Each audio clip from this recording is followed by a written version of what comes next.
Welcome back to our special election series, where we take a closer look at the candidates vying to shape the future of Prince George's County. Today, we're joined by the People's Champ, at-large Councilman Calvin Hawkins. With decades of experience in county government, Mr. Hawkins brings a unique perspective to the table. We'll explore his vision for the county, his track record, and how he plans to lead if he is elected county executive.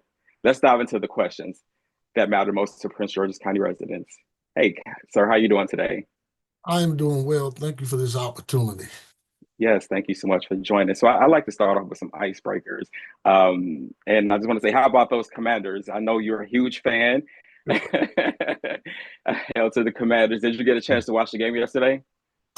Actually, I was out at the hospital with one of the volunteers who worked on the campaign with me. I got in for the last 8 minutes of the game. I was listening to it on my way home on the radio, but I saw the last 8 minutes, and even that was kept me on the end of my seat.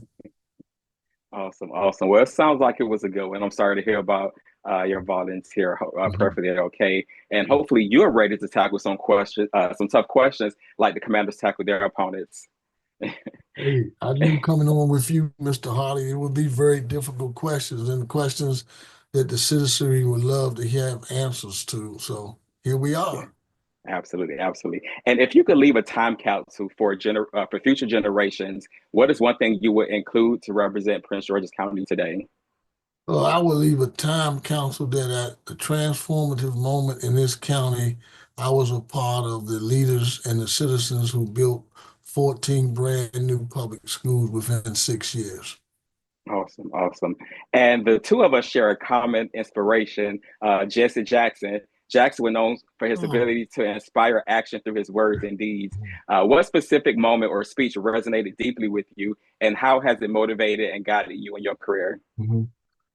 Actually, I was a young man in junior high school, and Reverend Jesse Jackson would come to 19th Street Baptist Church and preach. I knew him in Operation Push. And I Mhm. thought when he was saying, I am somebody, and growing up in Glass Mountain, a single parent household, he kind of inspired me that I could be more than the neighborhood and the conditions that were mine as a young person growing up.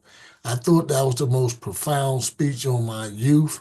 But when I heard him give his first uh, speech at the Democratic convention as a presidential Yes, candidate, yes, yes. that was it. It was That, phenomenal. yes, that was it. Yeah. Did you get a chance to see Jolene Navi out there? She said she was a huge fan as well. She said she volunteered. She may have been out there. Hmm. Uh, I was watching it from a residency that I had no control over while I was there. It was because of my actions. I actually watched it from the chapel in Lorton Reformatory, Lorton Prison. I worked at the chapel, and I watched it there that night as he gave the speech. So her conditions were a little different than mine.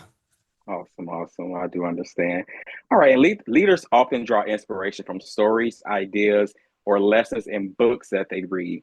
If we were to peek into your nightstand or in your Kindle, what book would we find, and how is it shaping your perspective on life? Right now it would be Marion Barry, Mayor for Life. Having the opportunity to read that book has given me a great perspective and allowed me to think about what public service is all about. And that book has shared gave his whole life and how he became the mayor of DC from his days at SNCC and traveling and organizing to his time as a school board member, council member, the mayor. And just an exciting read to be inspired about how we can help people. And getting back to Reverend Mm. Jesse Jackson, to hear Reverend Jackson's eulogy of Marion Barry all that ties into the book you will find on my nightstand. Awesome. Okay.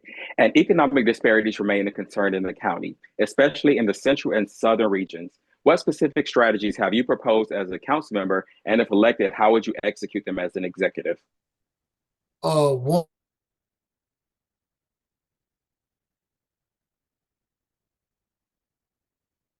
having grown up in Oxon Hill in a Glass Manor, as Glass Manor is one of the most challenging communities in our county. And it for me is a test case on what can go wrong, but also the potential of what could go right. I think one of the biggest challenges with our southern part of the county is our infrastructure.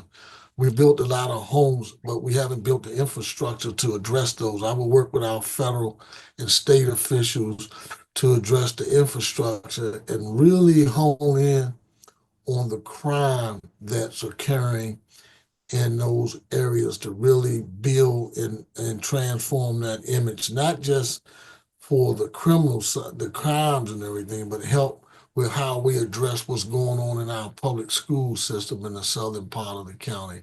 And you could very well appreciate me saying that because I think one of the first times I encountered your public protest and your leadership was when we had that peace walk over in Eastover, and you had a very unique uh, attire on addressing the violence and the injustice that Black people, particularly our young, was experiencing when it came to the justice system. So I remember.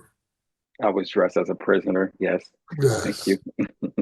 Many of our residents feel Prince George's County lacks clear long-term planning. What is your vision for the county over the next decade, and how will you ensure progress beyond short-term fixes?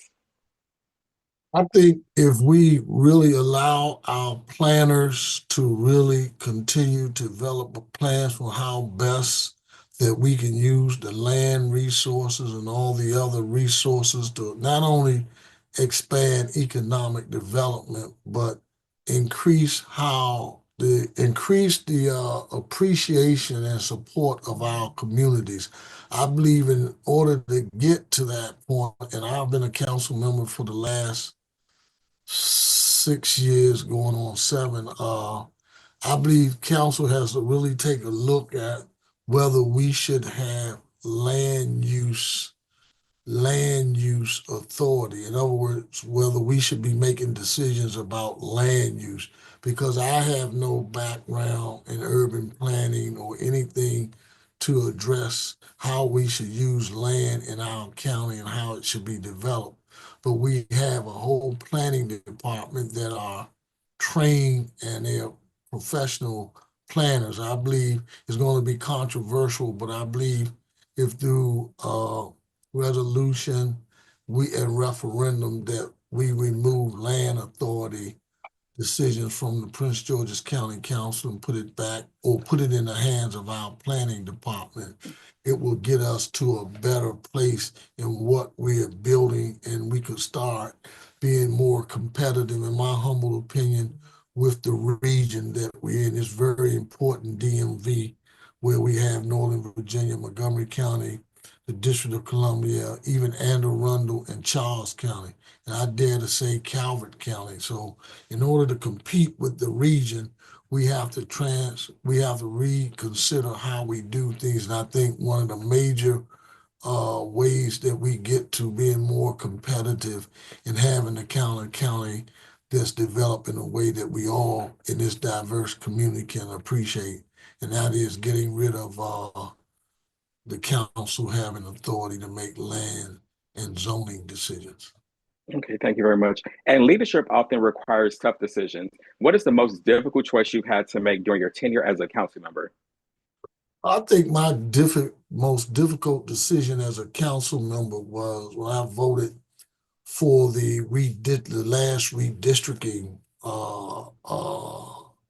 initiative that the council strayed away from what the actual redistricting committee had recommended. I think that was my most difficult decision. And I still deal with it and ask myself, was it the right thing? When I did it, it was more of trying to say to the councilman at District 1 and councilman at District 2, the population by the census tracts indicates that the numbers of white people are shrinking and the Hispanic community is increasing, and we should have a district that supports Latino Hispanic winning. But the way it's set up now, that'll be very difficult. I think the way we handled it, and I was the chair at the time, and as the council chair, I take full responsibility of how we handled it. I don't think we communicated it effectively, and we didn't do enough community meetings to really get buy-in or experience what we did, the level of disappointment with our decision. So that was probably my most difficult decision. Yeah, I understand. Because along with that, there have been observations regarding your voting patterns on the council. Particularly like have you instances where you withhold your vote until the end, which seems to allow you to gauge kind of direction of others. And this was noted during the redistricting discussions as well, that your position shifted from a yay to a nay. So critics will say that this lends question to about your decision making, consistency. So you're saying you gauged this or did this because you looked at the census data and it wasn't conducive to the legislation. Like, how can you dive a bit more into your thought process on that, please? Well, I never told anyone one way or the other publicly how I was voting because I was going through a very serious assessment. And now one council member mentioned that I had promised, but that council member will never say in front of me that we had that discussion where I made that promise. I believe my 6 years on the council is not that I've delayed my vote. I served in the 6 years vice chair of the council and 2 years as the chair of the council. And within the 6 years I've been on the council, no other council chair can say that every vote he or she has moved to move favorable or unfavorable, they have won. I'm the only council member that have won every vote as chair that I wanted or that I was pushing for. So it's not that I What about lead. outside of the chair? Yeah, I would say it's not that I vote from and lead from behind. I lead. There have been votes that I've lost as just a council member, certainly. But I don't think because the way you presented it, that I waver. I don't waver. I know where I'm voting before I even sit down at the dais because I've talked to my colleagues.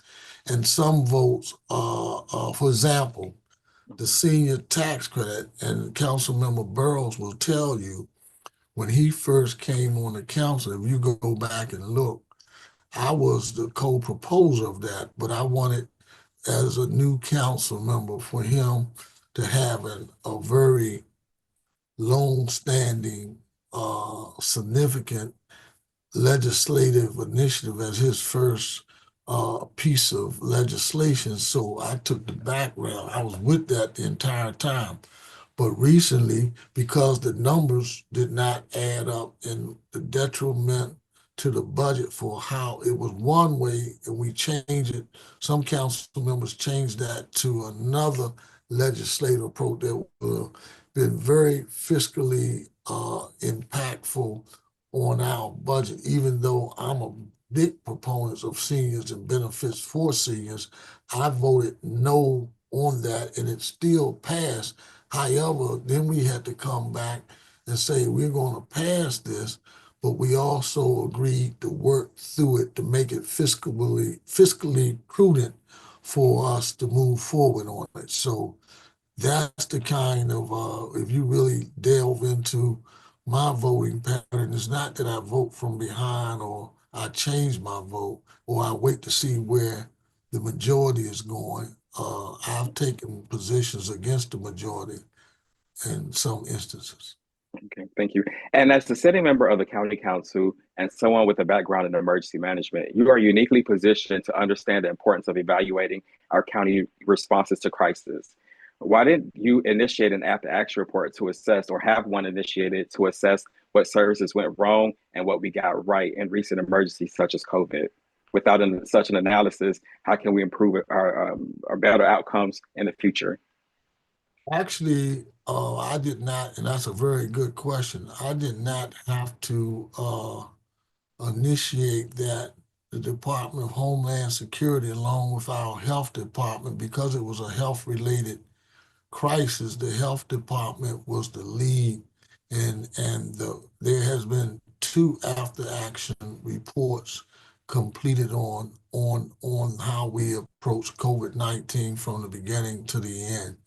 And if you have not seen those reports, I will take responsibility to make sure you receive them. Are they on the website? Are they online? Uh, I suspect they are, but if they're not, I will find out why they're not on the Or where website. we can It learn it? should, because it's a public document. It should be on there. Uh, and I'll find out, I'll go and look and get back to you on it. And if Awesome. it's not, I'll ask them to make sure they place those documents in the public domain. Domain. Thank you very much. Prince George's County has a shortage of mental health professionals. What strategies would you implement to recruit and retain qualified providers to meet the needs of our residents? I will continue to work with our Department of Health because one of the, from COVID-19, we already probably realized we had a crisis, but COVID-19 really escalated the need for mental health advisors and mental health practitioners to be involved. A lot of the health department funding comes from federal and state grants, but I will personally increase the health department budget to address the shortage of mental health uh, uh, practitioners, but I also would expand it to our school system and work with our school board and our superintendent that the money we give them, that they would specifically put mental health practitioners in our schools, because I believe a lot of the bullying and a lot of the other things are going on, that we don't have the right specialists in the schools to address the trauma kids are going through and able to observe it and recognize it and intervene before some of these challenging problems we are facing occur. Mm. Yeah, I definitely heard we're using counselors for the wrong reasons, and but WSAC recently urged residents to limit water usage due to an increase in water main breaks caused by frigid temperatures. As a council member, as a councilman, what will you do to aid this problem? And as an executive, how will you make changes for the future to impact our county within our infrastructure? I believe I said at the beginning, that's one of my biggest priorities. It's unsexy. It's not things people want to talk about. Mhm. Our infrastructure, just like our public school system, we have the second oldest public school system in the state, second only to Baltimore City. Predominantly Baltimore City, predominantly black. Prince George's County, predominantly black. I believe it's just racial injustice and The social infrastructure? injustice. No, I'm talking about some of the decisions we've made regarding our infrastructure. But to answer your question, coming again from not just my emergency management background, but also as someone who started in county government in the Department of Public Works and Transportation, I think we are putting a Band-Aid on the challenges with our infrastructure. Now, initially I spoke about our streets and building and expanding for the traffic flow to try to overcome some of the congestion. But I also believe how old our pipes are, that we have to work closely with WSSC to begin sectioning off this county and making the sacrifice and the investment to redo and rebuild our water infrastructure so that in situations like the weather we are facing, because it reoccurs. And I spoke with the general manager, Keisha Powell, believe it or not, just yesterday before it even was announced about the challenges over in Riverdale with the 24 cracks in the pipe that has impacted this entire region. How we can do it, what's a practical solution for fixing this problem over a couple of years? How do we plan financially to address the problems with our infrastructure? Thank you. And crime has continued to plague our county, at least the perception of it as well.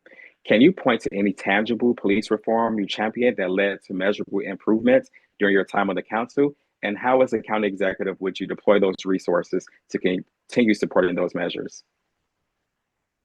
Oh, I was one of the council members that supported how we approach policing in Prince George's County. And what I mean by that, taking a more scientific, data-driven approach to how we address crime. I think that was one of my biggest things that I will take credit and I'm pleased about. Now, when we get reports, we want to do it, make it data-driven, but also understand that when you're dealing with crime in Prince George's County is a unique situation, especially in the backdrop where more young people are incarcerated or detained in Prince George's County and Baltimore City than anywhere else, and having the highest number of Black men incarcerated in the state of in the country coming out of Maryland. How do you deal with that? And I've worked with Chief Aziz and his team because one, and I'll be very clear, I don't support continuously allowing the offenders to create criminal situations where they receive charges and we keep returning them to the community and they keep doing the same old thing. I believe we have to give them the help they need. And if giving them the help they need means changing how we do our criminal justice system, I'd rather have individuals, whether young or old, in a detainment situation and get the help he or she needs than to return them back to the street to create more crimes and prey on innocent people. That may sound harsh, but from my own background and my own experiences and how I believe the criminal justice helped me get a better understanding of what my responsibilities are as a citizen, is something that I believe we could use to help those individuals who are going through the changes and challenges of participating in crime or being a responsible citizen. Thank you. Yes or no? Given the uptick in school-related incidents, do you believe it's time to revisit alternative schools as a strategy to address behavioral issues and provide targeted support for at-risk students? Yes.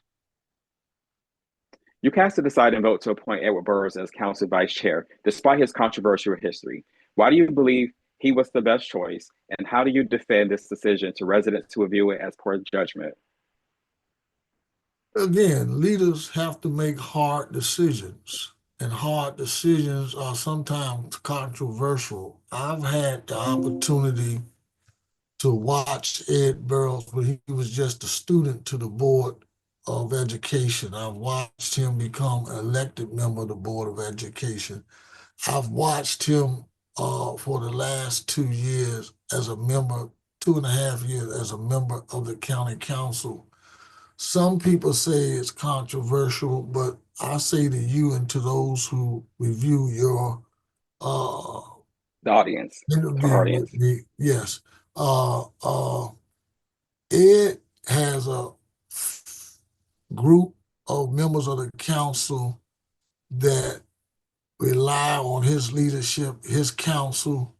Then there's another segment of the council that may not necessarily agree with him.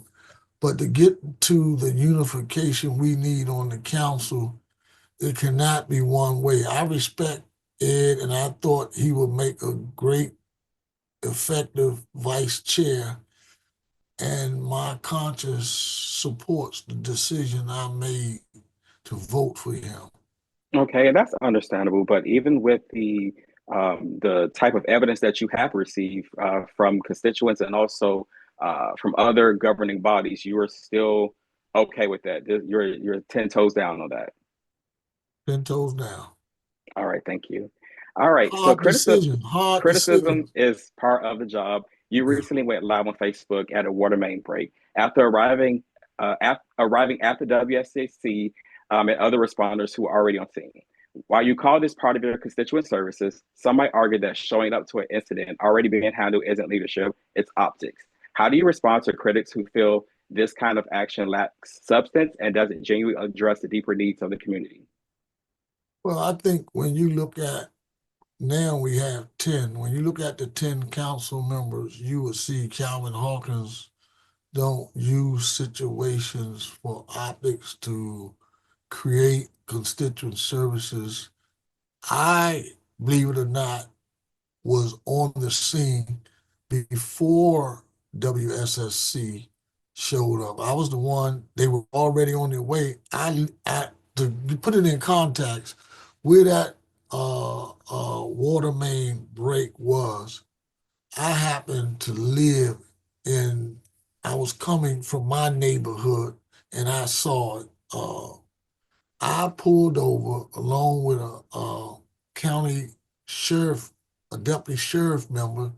He was trying to direct traffic. What I did was, what you didn't see was, I knocked on doors to let citizens know in that area that they had a flooding water main break. It looked like, I wasn't sure it was a water main break. I Mhm. wanted to make sure it wasn't just a stoppage, a sewage stoppage. I knocked on doors to let citizens know. And And when this goes back to the conversation from earlier with, what we briefly spoke about with the water main breaks for the winter. So hopefully we can definitely get, some infrastructure type bills or assistance from the federal government.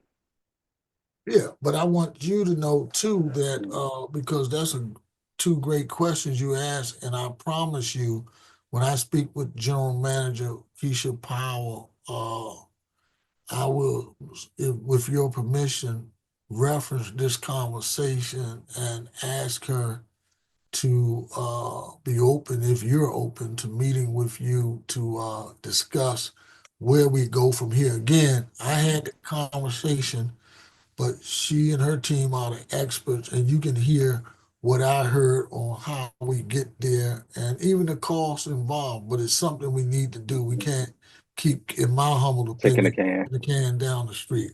But I want to Absolutely. assure you, I didn't show up there just to get my picture. I was out there really helping more than taking advantage of a photo op. Right, right. I understand. And by your own accord, and I've noticed, and a lot of people in the community say this as well, that you focus on constituent services, yet critical issues like public safety, budget management, and transparency have remained unresolved under the council's watch. Do you truly believe that your work is done on the council? And why should residents trust you with broader responsibilities as executive? I asked them just to look at my track record. When you talk about transparency, Mhm. I've been engaged and in a leader in making sure that when there information that need to be, because I believe all the information we deal with is open to the public's review. And I think with public safety, working with our police department, because I'll make it very clear. Some people like this answer, some don't. I'm not an expert when it comes to law enforcement tactics. I listen to them again. I support the data. I follow the data when it comes to how we addressing crime and Prince George's County, and that's what I live by. That's what I support. And it was one other thing. You said public safety, transparency, and what was the other one? It was about budget management. I believe the budget situation that we're dealing with is a little dire right now, but I trust my colleagues It's at the bleak. yeah, dire, bleak, but I trust my colleagues as we deal with this $178 billion budget deficit that we will come up working with the executive branch Mhm. measures to move us forward in a way that it will, at the end of the day, it won't be as bleak as it is because we'll be resourceful enough without hurting our constituency significantly Yeah. to come up with some initiatives and thoughts on how best to move forward. Right, because as a council member, managing the county budget is a core mandate for that role. And what exactly have you done to address the budget deficit, the structural budget deficit, or can you point to something um, that you put in place, or as an executive, you would do to ensure long-term fiscal sustainability? But let me answer that backwards to say what will be long-term fiscal sustainability is something I will reserve answering because we don't really, and if anyone tell you otherwise, they're not being truthful to you. Until we see how bleak your term, the budget is, we're just hearing snippets of the county executive team has yet to come to us to present the budget. I can go on past budgets, but we're talking about the current one and moving forward. Until I see the numbers, until I see where the cuts are, until I see, again, you got to keep in mind, we have to remember that the governor just announced last week with the what $300 billion, what is it, $3 billion deficit they're looking at.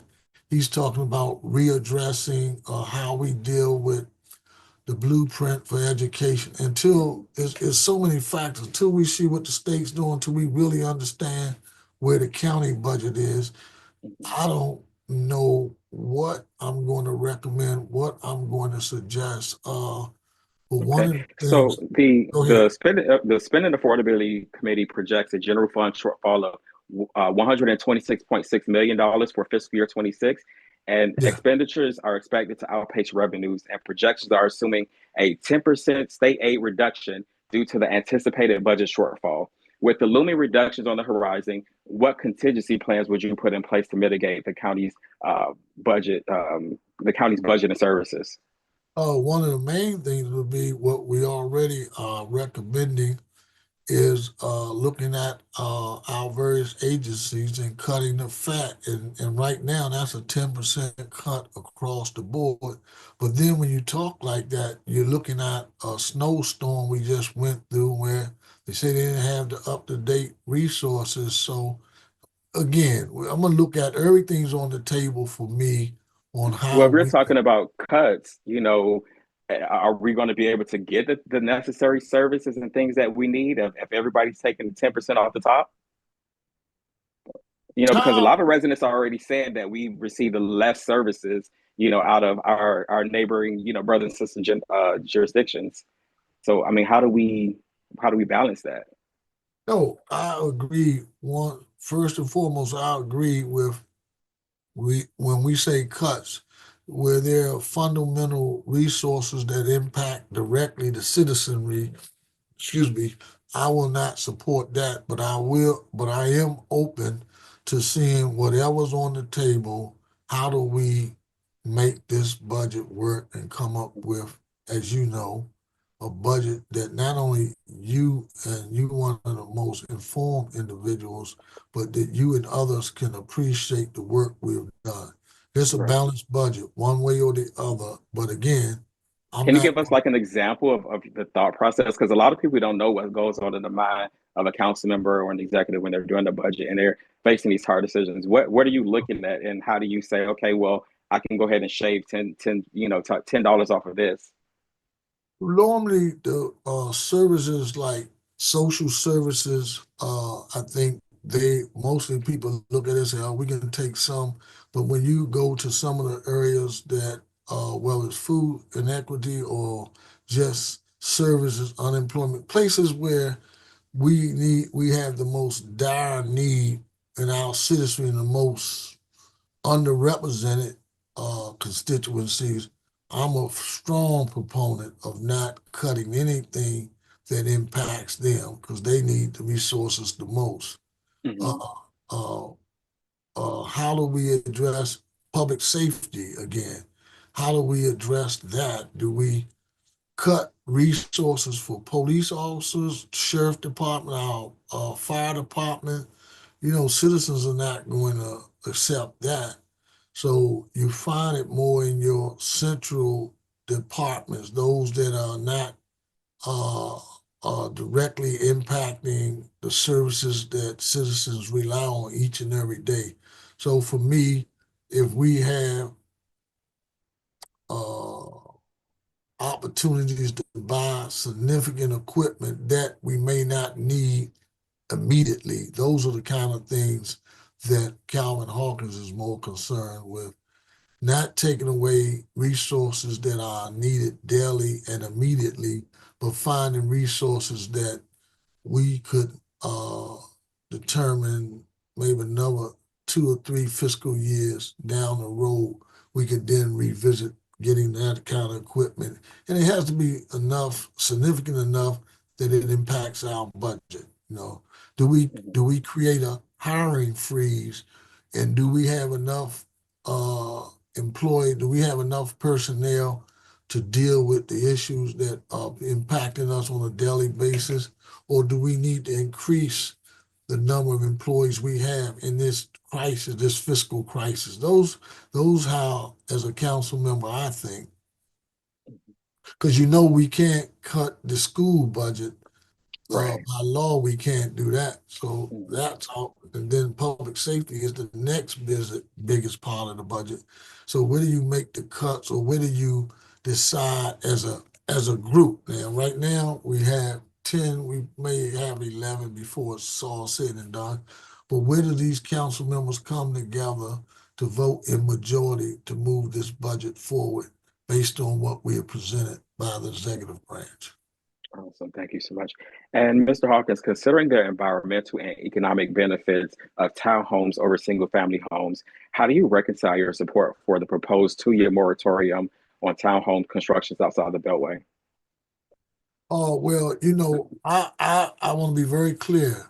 I don't, and you can look at my vote. I did not support and I don't support a moratorium on townhomes outside the Beltway.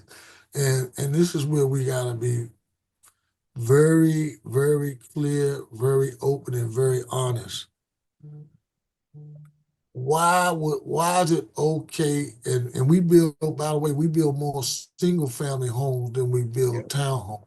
But why is it okay to continue to build townhomes inside the Beltway and not build them outside the Beltway, when outside the Beltway will benefit from the taxes and revenue that comes from building townhomes inside? We either going to be a colorblind, diverse county and not allow the ways of the past to continue to dictate economic development when it comes to our housing stock in Prince George's County. They say build them around transit development places. That's good.